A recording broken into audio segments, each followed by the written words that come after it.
Last lecture આપણે જોઈ ગયા કોમ્પ્લેક્સ કમ્પાઉન્ડ ચેપ્ટર આપણે શરૂ કરીશું ચેપ્ટર નંબર 9. એમાં સૌથી પહેલાં આપણે એનું ઇન્ટ્રોડક્શન સમજ્યા. ઇન્ટ્રોડક્શન ઉપરથી આપણે સમજ્યા કે દ્વિક્ષાર કોને કહી શકાય, સંકીર્ણ ક્ષાર કોને કહી શકાય, સંકીર્ણ ક્ષાર બને કઈ રીતે, એના માટે શેની જરૂરિયાત છે. તો એક સંક્રાંતિ ધાતુ આયનની જરૂરિયાત છે. બીજા નંબરમાં એને ઇલેક્ટ્રોન યુગ્મનું દાન કરી શકે એવો એક લિગેન્ડની જરૂરિયાત છે, જેને આપણે ઋણ આયન અથવા તટસ્થ અણુ સ્વરૂપે દર્શાવીશું. હવે એમાં લાસ્ટ ટોપિકમાં આપણે એક રિએક્શન્સ મેં સમજાવી હતી, બરાબર. એ રિએક્શન સમજીએ, એના ઉપરથી આપણે ટોપિક ઉપર જવાનો પ્રયત્ન કરીએ. જુઓ, આપણી જે રિએક્શન્સ હતી એ રિએક્શન્સ આ રીતે સમજાવી હતી મેં કે પહેલું તો CuSO4 છે. CuSO4ની પ્રક્રિયા 4 મોલ એમોનિયા સાથે થાય છે. તો એમાંથી એક આ રીતનું સંયોજન બનાવે છે, CuNH3,4SO4.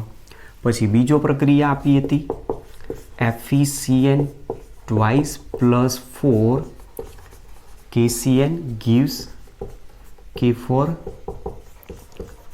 FeCN 6 FeCN thrice plus 3 KCN gives K3 FeCN 6 PtCl4 plus 2 KCl gives K2 PtCl6. આવી આપણે અલગ અલગ 4 પ્રક્રિયાઓ આગળ સમજીએ. જે પ્રક્રિયામાં અહીંયા એક વસ્તુ સમજાવવાનો પ્રયત્ન કરે છે. Cu+2 આયન છે અને એની સાથે જોડાયેલો છે SO4-2 આયન. તો અહીંયા સમજાવવાનો એવો પ્રયત્ન કરે છે કોપર આયનની સંયોજકતા સલ્ફેટ આયનની સંયોજકતા દ્વારા સંતોષાઈ જાય છે અને તટસ્થ સંયોજન બનાવી દે છે. તેમ છતાં એની સાથે 4 NH3 કેમ જોડાયા? એ જ પ્રમાણે આમાં Fe+2 આયન અને 2 Cn- આયન છે. તો Fe+2 આયનની સંયોજકતા Cn- આયન દ્વારા સંયોજાઈ શકતી હોવા છતાં બીજા 2 KCnમાંથી Cn- શા માટે જોડાયા? એ જ પ્રમાણે આની અંદર Fe+3 આયન અને Cn- આયન, જેમાં Fe+3 આયનની સંયોજકતા 3 સાયનાઇડ આયન દ્વારા સંતોષાઈ જતી હોવા છતાં KCnમાં રહેલા સંયોજનમાંથી બીજા Cn- આની સાથે કેમ જોડાયા? એ જ પ્રમાણે અહીંયા Pt+4 આયનની સંયોજકતા 4 ક્લોરાઇડ આયનની સંયોજકતા દ્વારા સંતોષાય છે. તેમ છતાં KClમાં રહેલા Cl- સાથે જોડાઈને સંયોજન શા માટે બનાવી શક્યું? તો આ જે પ્રશ્નની ચર્ચા થઈ એ પ્રશ્નને સમજવા માટે એક વૈજ્ઞાનિકે સૌથી પહેલાં પ્રયત્ન કર્યો. જે વૈજ્ઞાનિકનું નામ છે આલ્ફ્રેડ વર્નર. આલ્ફ્રેડ વર્નર જેને કહેવામાં આવેલો છે, અને એ એક સ્વિસ સાયન્ટિસ્ટ છે, સ્વિસ વૈજ્ઞાનિક છે. અને એમણે સૌ પ્રથમ 1905ની સાલમાં, 19મી સદીની શરૂઆતમાં, સૌ પ્રથમ 1905ની સાલમાં આ બધી રિએક્શન્સ એમને જોઈ અને એ રિએક્શન્સ ઉપરથી આવું શા માટે બને છે એને સમજવા માટે કેટલાક પ્રયોગો કર્યા. અને એ પ્રયોગો કરવા માટે એમણે પોતે શું કર્યું? તો એના માટે કેટલાક સંયોજનો વાપર્યા. કોબાલ્ટ ક્લોરાઇડ અને એમોનિયા ભેગા કરીને સંયોજનો બનાવ્યા અને એ સંયોજનો ઉપરથી એમણે અભ્યાસ કર્યો અને એ અભ્યાસ દ્વારા એમણે એક આખો સિદ્ધાંત શોધી નાખ્યો, જે સિદ્ધાંતને જ આપણે સવર્ગ સંયોજનોનો વર્નરનો સિદ્ધાંત તરીકે નામ આપેલું છે. તો આપણી આજની જે થિયરી છે સવર્ગ સંયોજનો માટેનો વર્નરનો સિદ્ધાંત નામ આપ્યું છે. ધ્યાન રાખજો, આ થિયરી બહુ જ ઇમ્પોર્ટન્ટ છે. થિયરી ના પૂછાય તો આના MCQ લગભગ 99% પૂછાતા હોય છે અને ઘણા બધા હેલ્પ થઈ શકે એવો છે આ પોઈન્ટ. તો આપણો મેઇન પ્રશ્ન હવે અહીંયાથી શરૂઆત થાય છે કે સંકીર્ણ સંયોજનો બને છે તો શા માટે, કેમ બન્યા, કઈ રીતે બન્યા? તેના માટે વર્ણના સિદ્ધાંતની આપણે જરૂરિયાત છે. ચલો તો ટોપિકને સમજવાનો પ્રયત્ન કરીએ. તો સૌ પ્રથમ ઈસવીસન 1905માં સ્વિસ સાયન્ટિસ્ટ આલ્ફ્રેડ વર્નરે આ જે અલગ અલગ પ્રક્રિયાઓ બતાવી એ પ્રક્રિયાઓને સમજવાનો પ્રયત્ન કર્યો અને એ પ્રક્રિયાઓને સમજવા માટે એમણે પોતે શરૂઆતમાં કેટલાક પ્રેક્ટિકલ કર્યા. એ પ્રેક્ટિકલ માટે એમણે શું કર્યું? કોબાલ્ટ ક્લોરાઇડ અને એમોનિયાનો ઉપયોગ કર્યો. તો કોબાલ્ટ ક્લોરાઇડ એટલે COCl3 અને એની અંદર ઉમેર્યો એમોનિયા. 4 ટેસ્ટ ટ્યુબ લીધી. 4 ટેસ્ટ ટ્યુબની અંદર એક સરખો કોબાલ્ટ ક્લોરાઇડ એડ કર્યો અને પછી એમાં શું કર્યું? એમોનિયા જુદા જુદા પ્રમાણમાં મૂકતા ગયા. એમોનિયા જુદા જુદા પ્રમાણમાં જ્યારે મૂકે છે ત્યારે એમાંથી અલગ અલગ સંયોજનો બને. જે સંયોજનો બને છે એમાંથી એક સંયોજન CONS3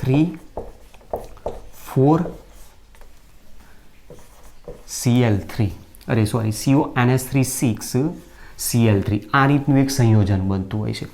બીજું જે સંયોજન બને છે એમાં CONS3 5Cl શું કરવાનું છે? આમાંથી ક્લોરીન એક અહીંયા એડ કરો, એમોનિયા ઓછો કર્યો, મતલબ એમોનિયાનું પ્રમાણ ત્યાં ઓછું થાય છે. એ જ પ્રમાણે બીજું સંયોજન બને છે CONS3 4Cl2Cl. બીજું એક ક્લોરીન અહીંયાથી લઈ જાઓ, એમોનિયા એક અહીંયાથી હટાવી દો. બીજું એક સંયોજન બનાવે છે CONS3 3Cl3. આવા અલગ અલગ સંયોજનો એમણે બનાવ્યા. જે સંયોજનોમાં તમે જોઈ શકશો જ્યારે આનું આયનીકરણ કરશો એટલે અહીંયાથી બંધ તૂટી જશે. એ જ રીતે અહીંયાથી બંધ તૂટશે, અહીંયાથી બંધ તૂટશે. તો જેવો બંધ તોડશો એટલે અહીંયાથી આયનો મળશે આપણને CONS3 3+ + 3Cl આયન. એ જ પ્રમાણે આમાં CONS3 5Cl 2+ + 2Cl-. એ જ પ્રમાણે આમાં મળશે CONS3 4Cl2 + 1 + Cl-. બરાબર. અને આમાં કોઈ આયન નહીં છૂટા પડે. આ તો ન્યુટ્રલ થઈ ગયું છે સંયોજન. કઈ રીતે ખબર પડી? તો ધ્યાનથી જુઓ. કોબાલ્ટ અહીંયા જે આપ્યો છે એ કોબાલ્ટ +3 ઓક્સિડેશન અવસ્થા દર્શાવે છે. મતલબ દરેકમાં કોબાલ્ટ તમે +3 ઓક્સિડેશન અવસ્થા મૂકી દો. NH3નો કોઈ ચાર્જ ના હોય, એટલે એનો ઓક્સિડેશન નંબર કેટલો? 0. ક્લોરીનનો પોતાનો ચાર્જ -1 એટલે એનો ઓક્સિડેશન નંબર કેટલો થવો જોઈએ? -1. બરાબર. એટલે તમે અહીંયાથી જેવો છૂટો પાડે એટલે ટોટલ ચાર્જ આનો -3 થયો તો આના ઉપર ટોટલ ચાર્જ આવશે +3. આનો ચાર્જ તમે મૂકી દો અહીંયા 0 તો કોબાલ્ટ કયો આયન મળી જાય? +3 આયન તરીકે. એ જ પ્રમાણે અહીંયાથી 2 Cl મને છૂટા પડ્યા તો અહીંયા +2 ચાર્જ આવશે. અહીંયા તમે આનો ચાર્જ મૂકી દો 0, પણ ક્લોરીનનો કેટલો? -1. તમે આનો -1 મૂકી દો અને કોબાલ્ટનો ઓક્સિડેશન આંક શોધશો = +2 હશે તો +3 થઈ જશે. તો આ પ્રમાણેના અલગ અલગ 4 સંયોજનો મળે. જે સંયોજનો મળે એમાંથી આ સંયોજન પીળો રંગ દર્શાવે છે, આ સંયોજન જાંબલી રંગ દર્શાવે છે, આ સંયોજન લીલો રંગ દર્શાવે છે અને આ જે સંયોજન છે એ વાદળી લીલો રંગ દર્શાવે છે. તો તમે જોઈ શકો છો જેમ જેમ એમોનિયાનું પ્રમાણ બદલાતું જાય, ઓછું થાય, જેમ જેમ ક્લોરીનનું પ્રમાણ વધતું જાય એમ સંયોજનમાં રંગ પણ બદલાતો જાય છે. આના ઉપરથી એ સમયે રંગ ઉપરથી સંકીર્ણને ઓળખવામાં આવતા હતા. આના ઉપરથી આને અલગ અલગ નામો આપેલા હોય છે. એ નામકરણનો ટોપિક આવશે ત્યારે હું તમને સમજાવીશ. બરાબર. બાકી અત્યારે આપણે કોઈ આની જરૂર નથી નામકરણ. અહીંયા પ્રશ્ન મેજર એ ઉત્પન્ન થયો કે આમાં કોબાલ્ટની વેલેન્સી +3 છે, સંયોજકતા 3Cl- દ્વારા એની વેલેન્સી સંયોજાય છે, તેમ છતાં એની સાથે એમોનિયા કેમ જોડાયો? તો એમોનિયા તમે જોઈ શકો છો અહીંયા 6 જોડાય છે, અહીંયા 5 જોડાય છે, અહીંયા 4 જોડાય છે, અહીંયા 3 જોડાય છે. તો અહીંયા સપોઝ હું x તરીકે ગોઠવી દઉં છું. કેટલા છે આપણને ખબર નથી. તમે જેમ જેમ મૂકતા જાઓ છો એ પ્રમાણે અહીંયા બનતા જાય. તો કોબાલ્ટ ક્લોરાઇડ અને એમોનિયા વચ્ચેની પ્રક્રિયાથી આવા 4 અલગ અલગ સંકીર્ણ સંયોજનો એ બનાવે. અને એ સંકીર્ણ સંયોજનોને સમજાવવા માટે ઈસવીસન 1905માં એમણે આ પ્રયોગો કર્યા અને એ પ્રયોગ કર્યા બાદ એના ઉપરથી જે સિદ્ધાંત આપ્યો જેને જ સવર્ગ સંયોજનો માટેનો વર્ણનનો સિદ્ધાંત કહેવામાં આવે છે. અને આ શોધ બદલ, આના અભ્યાસ બદલ ઈસવીસન 1913ની સાલમાં આલ્ફ્રેડ વર્નરને નોબેલ પ્રાઇઝ પણ આપવામાં આવેલું છે. બરાબર. તમે સમજી શકો છો નોબેલ પ્રાઇઝ કોને અપાય? જેણે સૌથી પહેલાં રિસર્ચ કર્યું હોય, જે માનવ સમુદાય માટે, આખા વિશ્વ માટે સૌથી પહેલાં રિસર્ચ થયેલું હોય, જે બહુ જ ઉપયોગી હોય, એને જ નોબેલ પ્રાઇઝ મળતું હોય છે. બરાબર. નોબેલ પ્રાઇઝ મળે છે, પેટન્ટ મળી જાય તો ઘણું મોટું ઇનામ. પણ નોબેલ પ્રાઇઝની કિંમત 5 કરોડ રૂપિયા જેટલી હોય છે. આપણે એ બધામાં નથી પડવું, આપણે રિસર્ચમાં ક્યાં જવાનું છે? બરાબર. ચલો જવા દો એ ટોપિકને. તો સૌથી પહેલાં આપણી પાસે અહીંયા એ સમજાવે છે કે વર્નરે આ રીતનું પહેલી શોધ કરી નાખી અને શોધ કર્યા બાદ એમણે સિદ્ધાંત આપ્યો. એ સિદ્ધાંતને જ આલ્ફ્રેડ વર્નરે આપેલો સંકીર્ણ સંયોજન અથવા સવર્ગ સંયોજનો માટેનો વર્ણનનો સિદ્ધાંત તરીકે ઓળખવામાં. હવે પ્રશ્ન શું પૂછાય છે સમજો. પ્રશ્ન ડાયરેક્ટ પૂછી નાખે સંકીર્ણ સંયોજનો માટેના વર્ણનના સિદ્ધાંતની સમજૂતી આપો. સવર્ગ સંયોજનો માટેનો વર્ણનનો સિદ્ધાંત સમજાવો.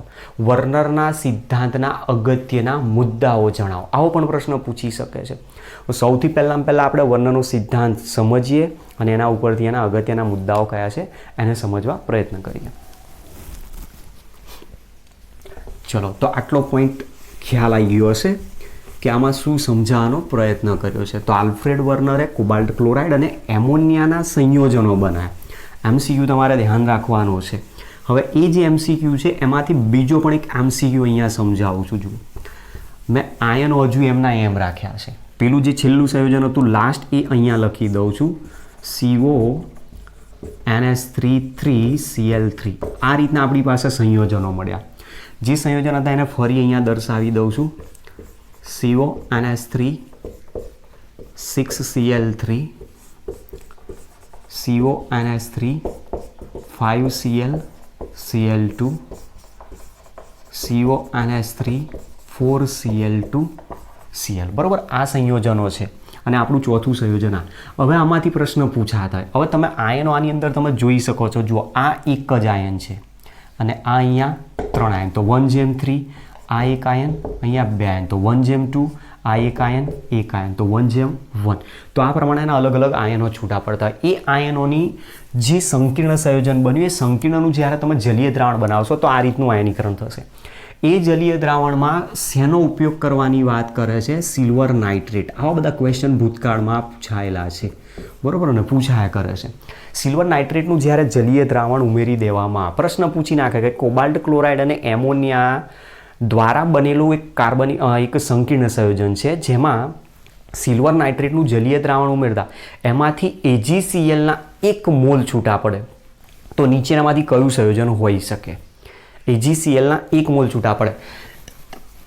AgNO3 ઉમેરશો એટલે Ag + NO3 - 1 છૂટા પડે. એમાંથી Ag+ આયન આની સાથે પ્રક્રિયાઓ કરવા માંડે. અહીંયા તો કોઈ છે જ નહીં, પોસિબલ છે નહીં પ્રક્રિયા. તો મતલબ અહીંયા AgCl નહીં બનાવી શકે. અહીંયા એક Cl- છે તો મતલબ Ag+ આયન 1 ગોઠવાશે. અહીંયા 2 Cl- છે તો મતલબ અહીંયા 2 Ag+ આયન ગોઠવાય. અહીંયા 3 Cl- છે તો 3 Ag+ આયન ગોઠવાય. તો મતલબ અહીંયા શું બનાવશે? 3 મોલ AgCl. આમાં બનાવશે 2 મોલ AgCl અને આમાં બનાવશે 1 મોલ AgCl. તો 1 મોલ AgCl બનાવશે તો મતલબ આપેલું સંકીર્ણ સંયોજન આ હોવું જોઈએ. ઓપ્શનમાં તમારે આ જવાબ શોધવા. તો કૌંસની બહાર જેટલા ક્લોરીન આયન જોડાયેલા હોય એટલા જ પોઝિટિવ આયન સાથે પ્રક્રિયા કરી શકે છે અને એ પ્રમાણે નિપજ બતાવી શકે.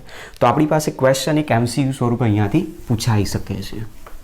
ચલો, હવે પહેલાં સમજવાનો પ્રયત્ન કરીએ કે વર્નરે જે સિદ્ધાંત આપ્યો વર્ણનનો સિદ્ધાંત શું છે. વર્ણનના સિદ્ધાંત ઉપરથી એ સિદ્ધાંત માટેના જે અગત્યના મુદ્દાઓ છે મુદ્દાઓ આપણે સમજવાના છે. મુદ્દાઓ પરથી પણ પ્રશ્નો પૂછાય છે. ધ્યાન રાખતા જજો મુદ્દાઓ શું છે આની અંદર. તો આપણે અહીંયા કહ્યું એ મુજબ કે આપણો જે પોઈન્ટ છે સવર્ગ સંયોજનો માટેનો વર્ણનનો સિદ્ધાંત. તો પહેલું વર્નરે જે સિદ્ધાંત આપ્યો એ સિદ્ધાંત શું કહે છે? સિદ્ધાંતને પહેલાં તો સમજીએ. તો આપણે પહેલાં અહીંયા એનો સિદ્ધાંત દર્શાવીશું. સિદ્ધાંત શું કહેવા માગે છે? તો વર્નરે જે સિદ્ધાંત આપ્યો એ સિદ્ધાંતમાં એમણે શું કર્યું કે જે સંકીર્ણમાં ધાતુ આયન છે, આપણે ગઈકાલે પોઈન્ટ બતાવ્યો તો સંકીર્ણ સંયોજન જ્યારે બનતું હોય તો અહીંયા મેટલ હોય, એની સાથે અહીંયા લિગેન્ડ જેને આપણે નામ આપ્યું લિગેન્ડ સવર્ગ સહસંયોજક બંધથી જોડાતો હોય છે. આ રીતે આપણે દર્શાવ્યું હતું. સંકીર્ણ સંયોજનમાં રહેલી મધ્યસ્થી ધાતુ આયન મતલબ કેટલાક સંકીર્ણમાં રહેલો ધાતુ આયન એ પ્રાથમિક સંયોજકતા ઉપરાંત દ્વિતીયક સંયોજકતા પણ ધરાવે છે. શબ્દ સમજાવું છું શું કહેવા માંગે છે, ધ્યાનથી સમજો જે કહું છું. કેટલાક સંકીર્ણ સંયોજનોમાં મધ્યસ્થ ધાતુ આયન પ્રાથમિક સંયોજકતા ઉપરાંત દ્વિતીયક સંયોજકતા પણ ધરાવે છે, જેમાંની દ્વિતીયક સંયોજકતા દ્વારા તે મતલબ સવર્ગ સહસંયોજક જે બંધ બનાવે છે જેમાંની દ્વિતીયક સંયોજકતા દ્વારા તે પ્રથમ આકર્ષણ વર્તુળમાં અથવા સવર્ગ વર્તુળમાં ઋણાયન અથવા તટસ્થ અણુ એટલે કે લિગેન્ડ સાથે સવર્ગ સહસંયોજક બંધ દ્વારા મજબૂતાઈથી જોડાયેલો રહે છે, જેને વર્નનો સિદ્ધાંત નામ આપેલું છે. તો સિદ્ધાંત શું કહે છે એને લખીએ અહીંયા. સંકીર્ણ સંયોજનોમાં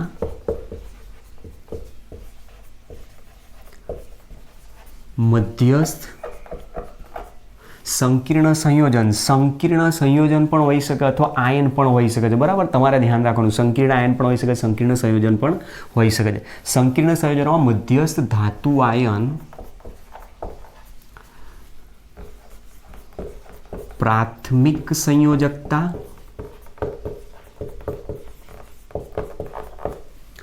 ઉપરાંત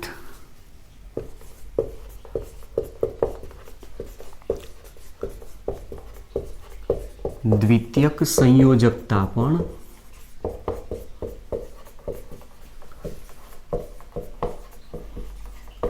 ધરાવે છે, જેમાંની બરોબર બે સંયોજકતા છે, પ્રાથમિક અને દ્વિતીયક, જેમાંની દ્વિતીયક સંયોજકતા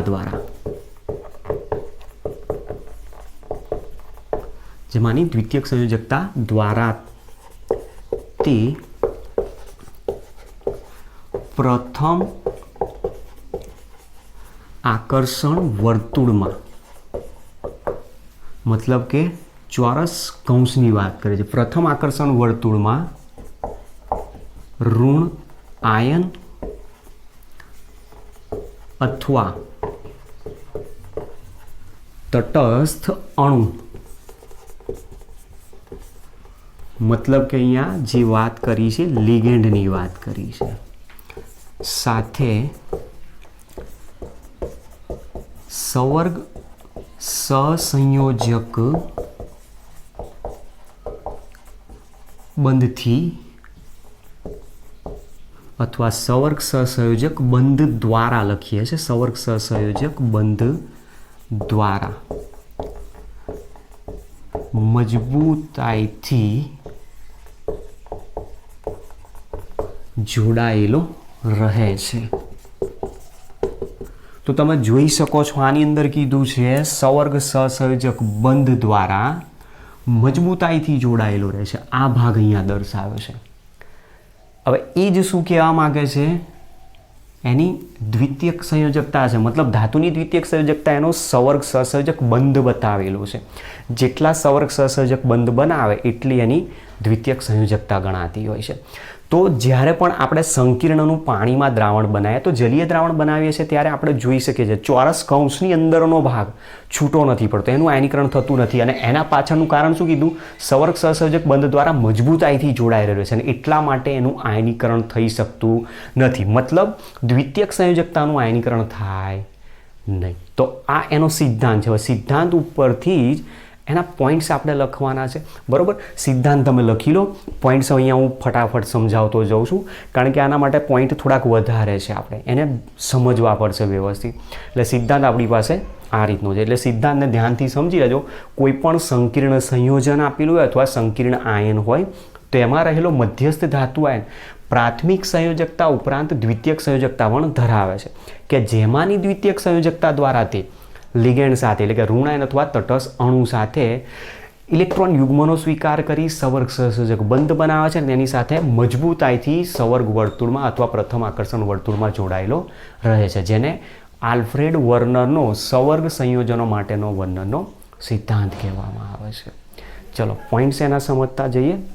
વર્નરના સિદ્ધાંતના અગત્યના મુદ્દાઓ શું છે?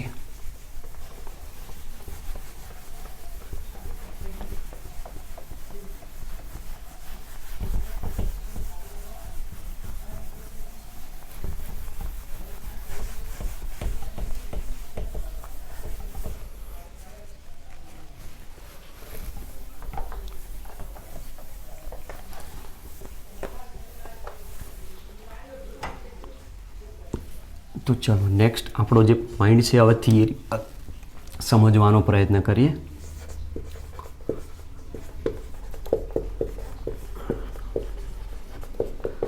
વર્નરના સિદ્ધાંતના અગત્યના મુદ્દાઓ.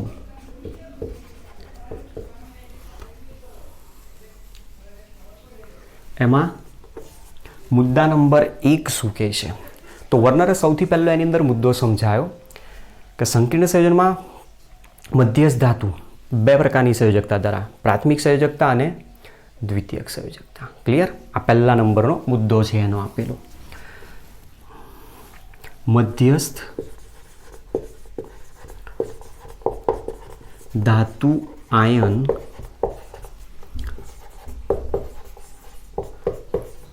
બે પ્રકારની સંયોજકતા ધરાવે છે. એક પ્રાથમિક સંયોજકતા અને બે દ્વિતીયક સંયોજકતા.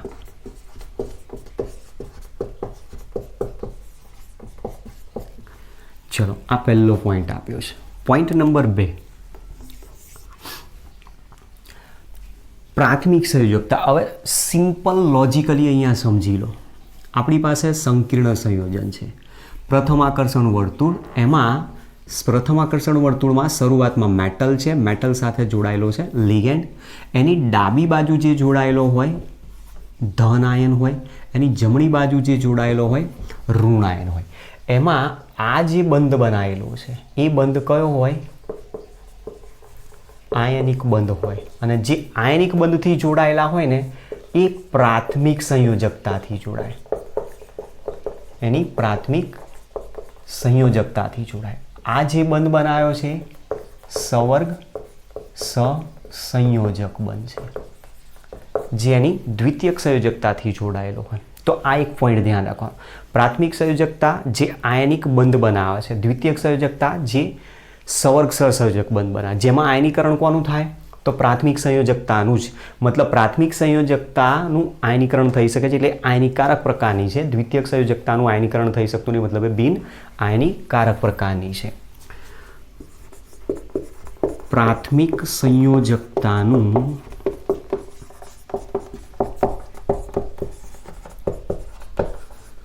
આયનીકરણ થઈ શકતું હોવાથી તે આયનીકારક પ્રકારની છે, જ્યારે દ્વિતીયક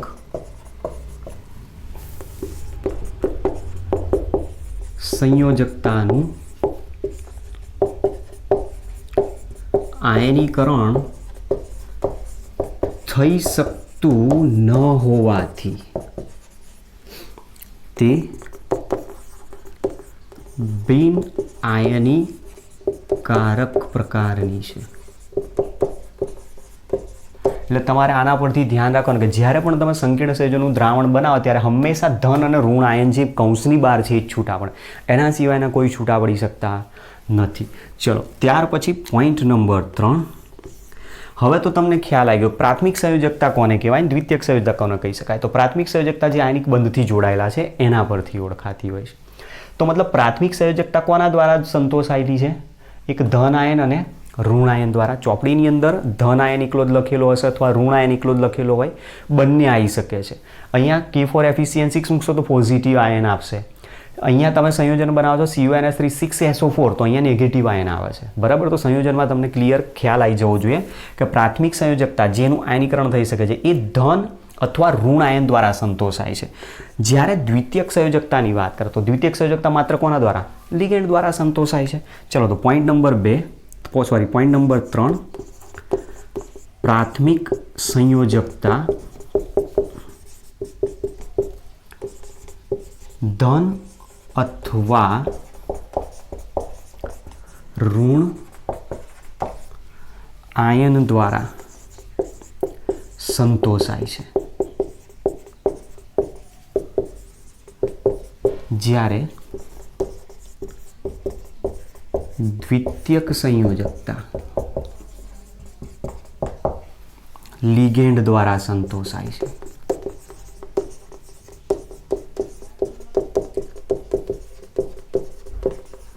એમાં આમાંય લિગેન્ડ તરીકે મોસ્ટલી કોણ હોય છે?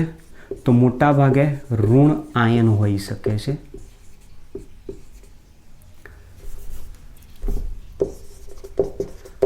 અથવા તો તટસ્થ અણુ પણ હોઈ શકે છે. એટલે શબ્દ આપણો અહીંયા ઋણાયન આપી દીધો છે એટલા માટે મેં અહીંયા પર્ટિક્યુલર લિગેન્ડ શબ્દ આપ્યો. પણ ક્યાંક ક્યાંક અપવાદ તરીકે ધન આયન પણ આવતો હોય છે. બરોબર.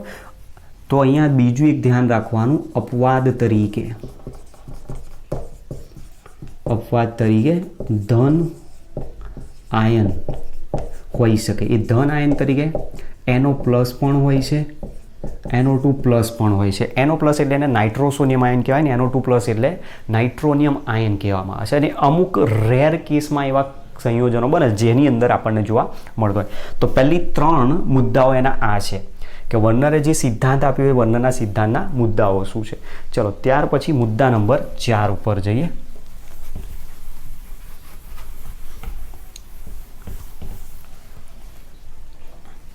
હવે ચોથા નંબરનો મુદ્દો, અહીંયા આપણે પ્રાથમિક સંયોજકતા કઈ રીતે શોધી શકાય, દ્વિતીયક સંયોજકતા કઈ રીતે શોધી શકાય. તો પોઈન્ટ નંબર 4 પર જઈએ. પ્રાથમિક સંયોજકતા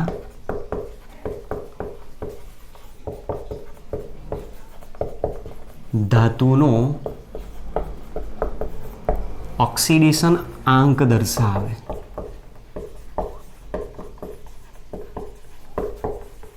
જ્યારે દ્વિતીયક સંયોજકતા ધાતુનો સવર્ગ આંક દર્શાવે છે. ક્વેશ્ચન અહીંયાથી પૂછાય છે MCQમાં. બરાબર. આ મોસ્ટ ઇમ્પોર્ટન્ટ પોઈન્ટ છે આનો. કોઈ પણ સંકીર્ણ સંયોજન તમને આપી દીધું અને એમાં પૂછશે કે ધાતુનો પ્રાથમિક સંયોજકતા કેટલી. સપોઝ માની લો કે સંયોજન આપેલું છે PtCl4 અથવા તો પછી અહીંયા હું લઉં છું PtNH3 2 Cl2 અને તમને આમાં પૂછે કે પ્લેટિનમની આમાં પ્રાથમિક સંયોજકતા કેટલી. તો પ્લેટિનમની પ્રાથમિક સંયોજકતા શોધવા માટે પ્લેટિનમનો ઓક્સિડેશન નંબર શોધી નાખો. પ્લેટિનમનો ઓક્સિડેશન નંબર તમને અહીંયા મળી જશે +2. તો એ +2 એની શું કહેવાય? પ્રાથમિક સંયોજકતા બતાવે છે. એનો ઓક્સિડેશન નંબર જ કહેવામાં આવે છે. બીજા નંબરમાં કીધું છે દ્વિતીયક સંયોજકતા ધાતુનો સવર્ગાંક દર્શાવે છે. તો આપણે આગળ જ પોઈન્ટ કીધો, સવર્ગાંક કઈ રીતે શોધી શકાય? સવર્ગાંક શું છે? તો જે પણ સવર્ગ સહસંયોજક બંધ બનાવે છે એ સવર્ગ સહસંયોજક બંધની સંખ્યાને તે ધાતુનો સવર્ગાંક કહેવામાં આવે છે. તો આ એક વસ્તુ ધ્યાન રાખવાનું છે. ધાતુ લિગેન્ડ સાથે જેટલા સવર્ગ સહસંયોજક બંધ બનાવે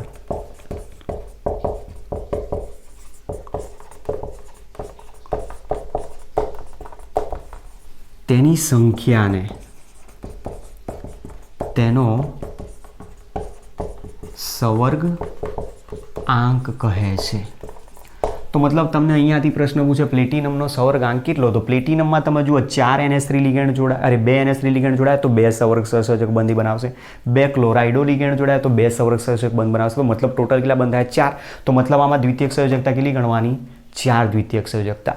દ્વિતીયક સંયોજકતા 4, સવર્ગ આંક એનો 4 કહેવાય અને પ્રાથમિક સંયોજકતા એની કેટલી કહેવાય? +2 તરીકે, મતલબ 2 તરીકે ગણવામાં આવતી હોય. તો આ એક ચોથો મુદ્દો આપેલો છે. ચલો મુદ્દા નંબર 5. હવે તમે જોઈ શકો છો, જુઓ કે પ્રાથમિક સંયોજકતા તમે ડાયરેક્ટ ઓક્સિડેશન નંબરથી શોધી શકો છો. દ્વિતીયક સંયોજકતા તમે સવર્ગ સહસંયોજક બંધની સંખ્યા ઉપરથી શોધો. અને જે સવર્ગ સહસંયોજક બંધ બને છે એ એનો સવર્ગ સ્થળ નિર્દેશ પણ કહી શકાય. સવર્ગ સહસંયોજક બંધ જે બને છે એનો સવર્ગ સ્થળ નિર્દેશ પણ કહેવાય. તો સવર્ગ સ્થળ નિર્દેશની સંખ્યા પણ તમે અહીંયાથી દર્શાવી શકો છો. એ સવર્ગાંક બતાવે છે. પણ મોટાભાગે આપણે બંધ ઉપરથી જ એને શોધવાનો પ્રયત્ન કરીશું, નહીં કે લિગેન્ડની સંખ્યા ઉપરથી. ધ્યાન રાખજો, લિગેન્ડ અહીંયા 4 જોડાયા છે એટલે 4 કહેવાનું નહીં. કેટલા સવર્ગ સહસંયોજક બંધ બનાવે છે એ જ એનો સવર્ગ આંક કહેવામાં આવે છે. ચલો ત્યાર પછીનો પોઈન્ટ, અહીંયા તમે જુઓ કે પ્રાથમિક સંયોજકતા +2 છે, દ્વિતીયક સંયોજકતા તમને અહીંયા મળે છે +4 તરીકે, મતલબ 4. પ્રાથમિક સંયોજકતા 2, દ્વિતીયક સંયોજકતા 4. તો મતલબ એકબીજા ઉપર કોઈ આધારિત છે નહીં. જેના આધારે હું કહી શકું છું પ્રાથમિક સંયોજકતા અને દ્વિતીયક સંયોજકતા.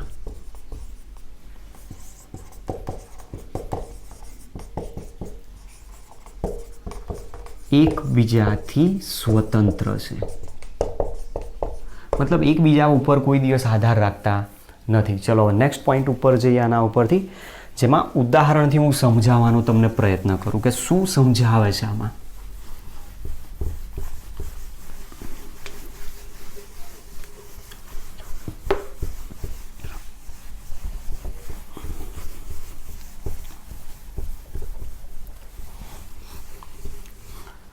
જુઓ, હવે કોમ્પ્લેક્સ આયન ઉપરથી આપણે સમજીએ.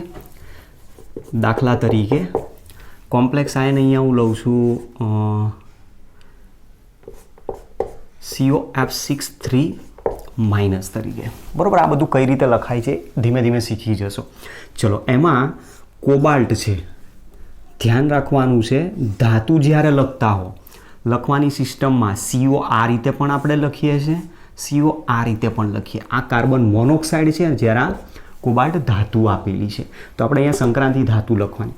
કોબાલ્ટ ધાતુની આજુબાજુ 6F લિગેન્ડ તરીકે ગોઠવાયેલા છે, જેને ફ્લોરાઇડનો લિગેન્ડ તરીકે નામ આપીશું. એમાંથી 4 લિગેન્ડ આ રીતે ગોઠવાય. એના દ્વારા એક સમતલીય ચોરસ રચના બને આ રીતની, બરાબર, જેમાં બધા જ 90 ખૂણા બને. અને એ સમતલીય ચોરસ રચનાની ઉપર એક ફ્લોરિન ગોઠવાયેલો હોય, એ રચનાની નીચે એક ફ્લોરિન આ રીતનો ગોઠવાયેલો હોય. અને આ રીતે 6 ફ્લોરિન જે લિગેન્ડ તરીકે વર્તે ફ્લોરાઇડો લિગેન્ડ નામ અપાશે. નામકરણમાં ટોપિકમાં સમજીશું એને. તો આ રીતના 6 ફ્લોરાઇડો લિગેન્ડ પોતપોતાની પાસે રહેલું એક ઇલેક્ટ્રોન યુગ્મ કોબાલ્ટ ધાતુને દાન કરે છે. અને આ જ્યારે ફ્લોરિનને આ બાકીના સમતલના ફ્લોરિન સાથે જો જોડી દેવામાં આવે આ રીતે, તો એક ઉપર ટેટ્રાહેડ્રન બનાવશે, મતલબ ચતુષ્ફલકીય રચના. એક ચતુષ્ફલકીય રચના સમતલની ઉપર, એ જ રીતે જો નીચેના ફ્લોરિનને જોડી દેવામાં આવે સમતલના ફ્લોરિન સાથે, તો બીજી એક ચતુષ્ફલકીય રચના આ રીતની નીચે પણ બનાવી શકે. તો મતલબ એક અષ્ટફલકીય રચના બનાવે છે. હવે એમાં શું દર્શાવ્યું છે આપણે, તો આ પહેલો પોઈન્ટ જે બતાવ્યો છે. ચલો, બંધારણને ફરીથી અહીંયા ડ્રો કરી લઉં છું, જે મારે સમજાવવું છે એના માટે. ફ્લોરિન, અહીંયા પણ ફ્લોરિન, એના દ્વારા બનેલી એક આ સમતલીય ચોરસ રચના છે, જેમાં અહીંયા જે કેન્દ્રમાં બતાવ્યો છે એને કહીએ છીએ આપણે મધ્યસ્થ ધાતુ આયન, જેનો તમે ઓક્સિડેશન નંબર શોધી નાખશો એટલે CO+3 આયન તરીકે મળી જશે. ફ્લોરિન જે જોડાયેલા છે એ ફ્લોરિનને શું નામ આપ્યું છે આપણે? ફ્લોરાઇડો લિગેન્ડ તરીકે નામ આપેલું છે. લિગેન્ડ એમાં આ જે સવર્ગ સહસંયોજક બંધ બનાવ્યો છે, બરોબર, જે સવર્ગ સહસંયોજક બંધ બનાવ્યા છે એને એનો સવર્ગ આંક તરીકે ઓળખવામાં આવે. જે નેગેટિવ ચાર્જ તમે બતાવેલો છે, નેગેટિવ ચાર્જ આપણે અહીંયા 3- તરીકે આ રીતે બતાવી શકીએ.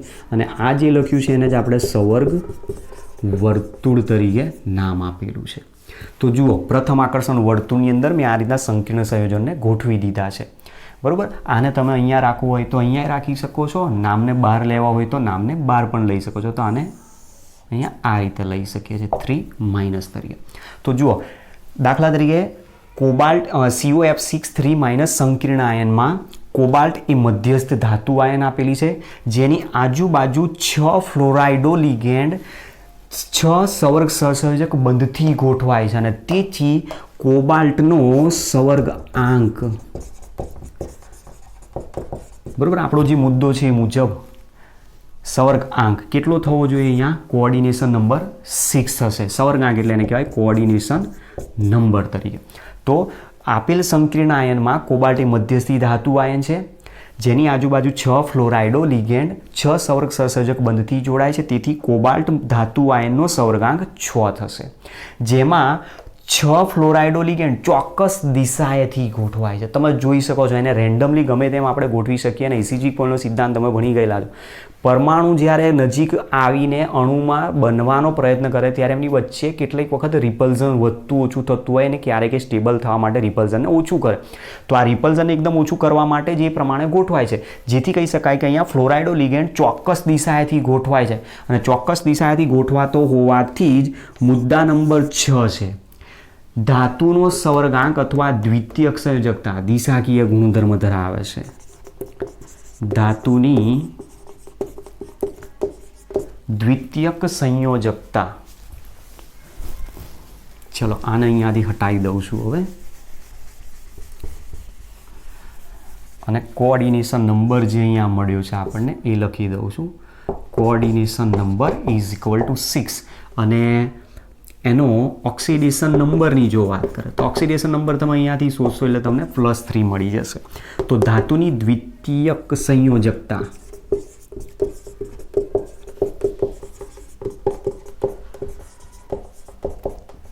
દિશાકીય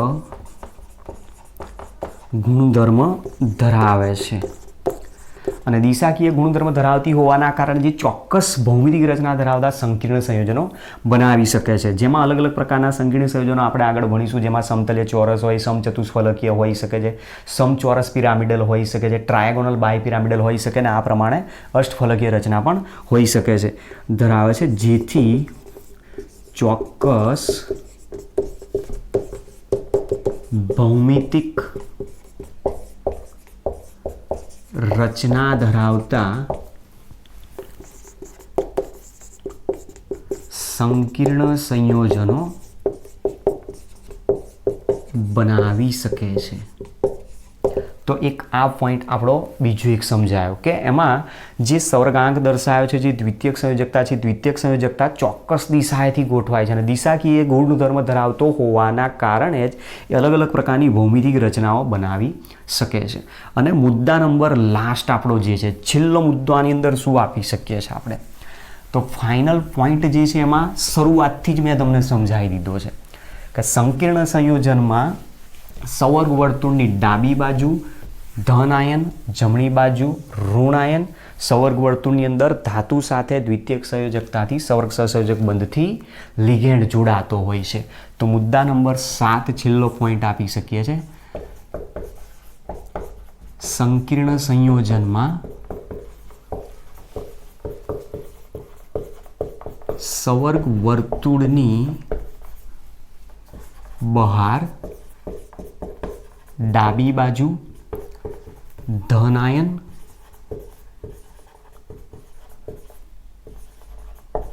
અને જમણી બાજુ ઋણ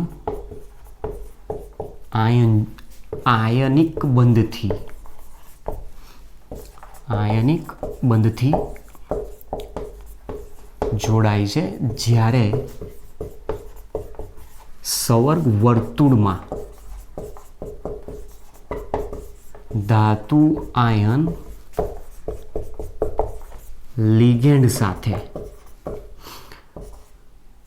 સવર્ગ સહસંયોજક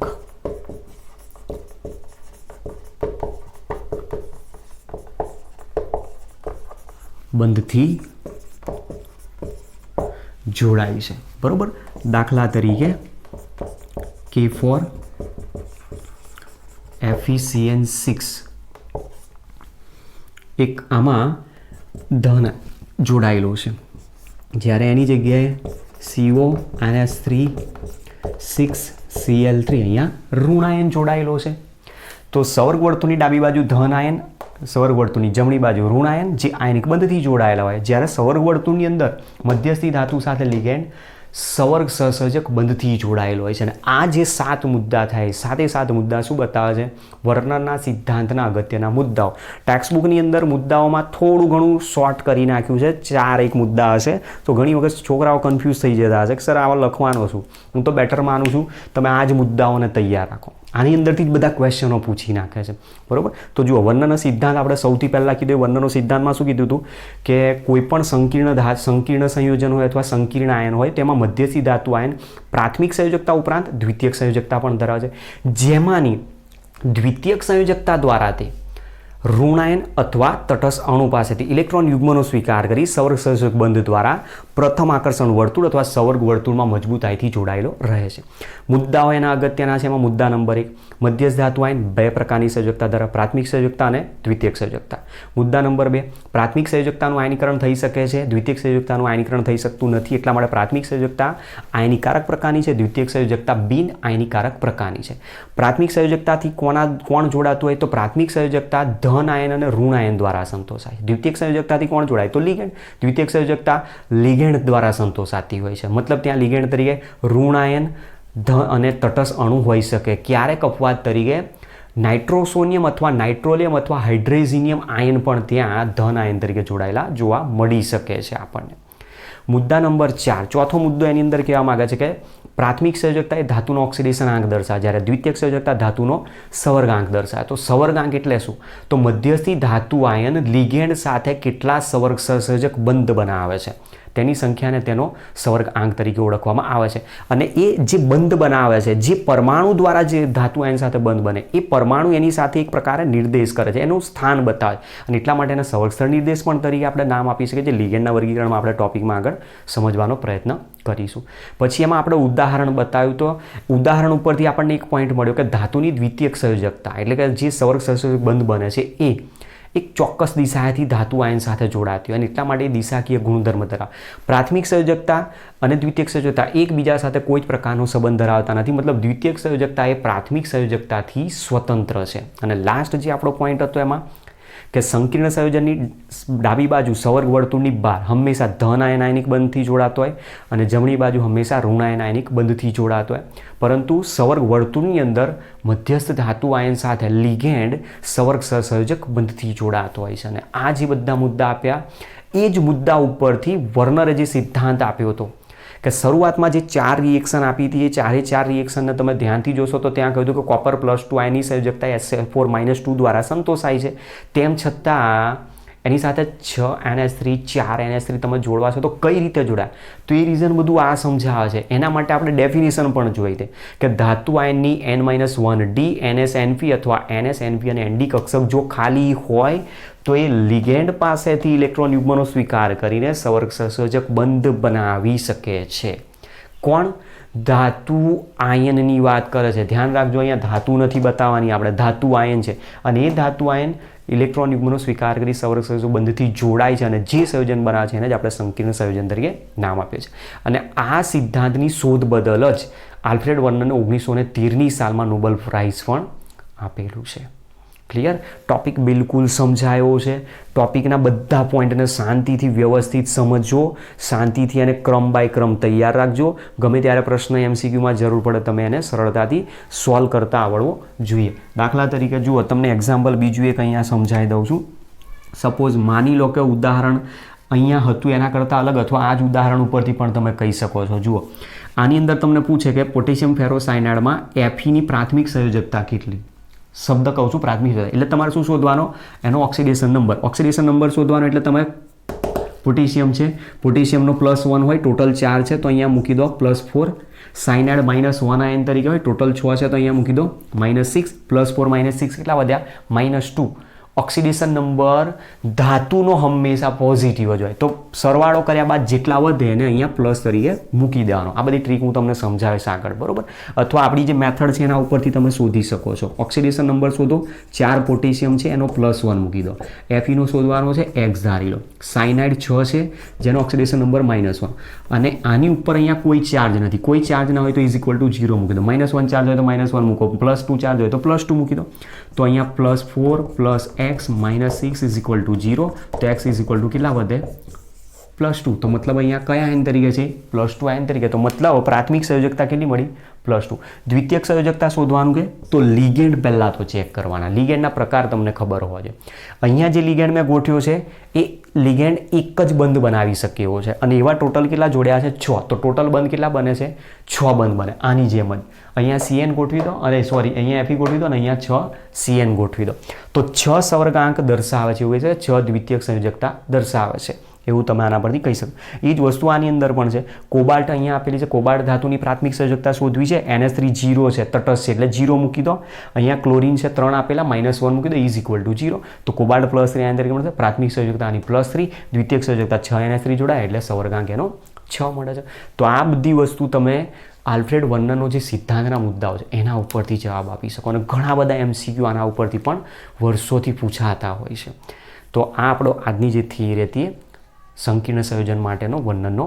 સિદ્ધાંત હવે નેક્સ્ટ આપણી જે થિયરી આવશે નેક્સ્ટ થિયરીમાં આપણે પોઈન્ટ હવે સીધો લઈશું લિગેન્ડ એટલે શું લિગેન્ડ કોને કહી શકાય લિગેન્ડનું વર્ગીકરણ શું છે ઘણી લાંબી થિયરી છે ઘણું બધું એની અંદરથી તમારે શીખવાનું ઘણું બધું તૈયાર પણ કરવાનું છે પહેલી તો આ થિયરી 3 માર્ક્સ માટે તૈયાર કરી જ નાખો શોર્ટ ક્વેશ્ચન પૂછાય MCQ પૂછાય ક્વેશ્ચનનો જવાબ તમને આવડવો જોઈએ અને બીજા નંબરની જે થિયરી આવશે નેક્સ્ટ હવે લિગેન્ડ અને લિગેન્ડનું વર્ગીકરણ બહુ જ મોટી થિયરી છે એમાં ઘણા બધા ક્વેશ્ચન છે ઘણું બધું તમારે તૈયાર કરવું પડશે એ જો કમ્પ્લીટ લિગેન્ડનું વર્ગીકરણ તૈયાર કરી નાખશો તો જે IUPAC નામકરણનો પ્રશ્ન છે હું નથી માનતો કે હું જેટલા IUPAC નામકરણ તમને આપું એમાંથી એક પણ તમારું ખોટું પડે હા એના માટે તમને બધી વસ્તુઓ આવડવી જોઈએ ઓક્સિડેશન નંબર કઈ રીતે શોધાય એ પહેલાં આવડવું જોઈએ IUPAC નામકરણ માટેના નિયમો જે પણ ચલાવે 12 કે 14 નિયમ જે કંઈ છે એ તમને આવડતા હોવા જોઈએ અને ત્યાર પછી તમે લિગેન્ડ કયો લીધો એ લિગેન્ડને ઓળખતા આવડવો જોઈએ